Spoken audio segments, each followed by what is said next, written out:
Confetti. Streamer here with airplanes, bugs, flowers, cars, people, guitars. Little bits and pieces of this and that. Then they those spiders, birds, crawfish, ducks, city streets, buildings, lakes, and trees. What do you think it all means? Soap opera, what?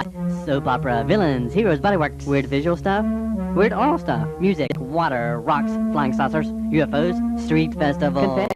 Confetti, confetti, confetti, confetti, confetti, confetti, confetti, confetti, confetti.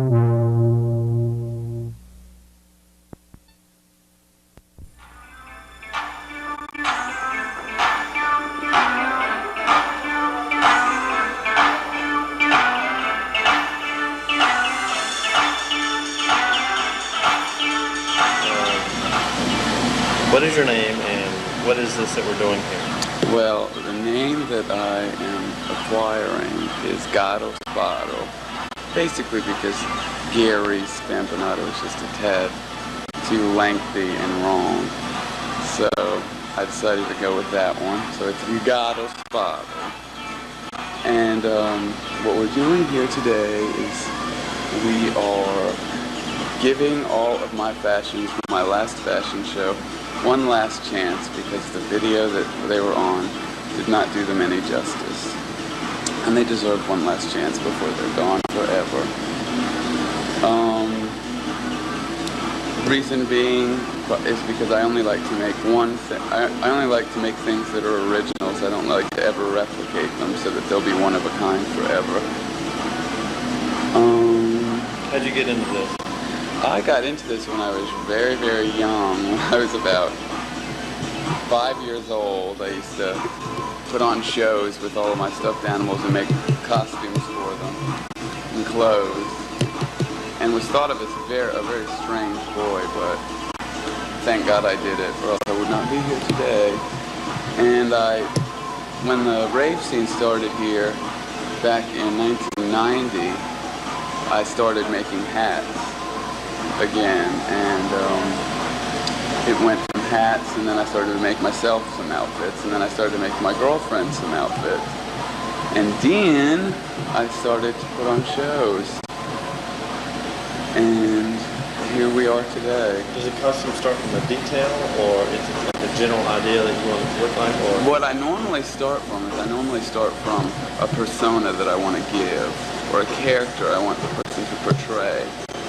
And even sometimes a costume can be inspired by a wig, it can be inspired by a pair of shoes, it can be inspired by just a print, some fabric. I normally work up from one building block and go from there. And what else? What do you see happening in the next 5 years? In the next 5 years, well, I pray that, well, for one thing, I definitely want to go back to school and finally get into all the classes that I need to get into.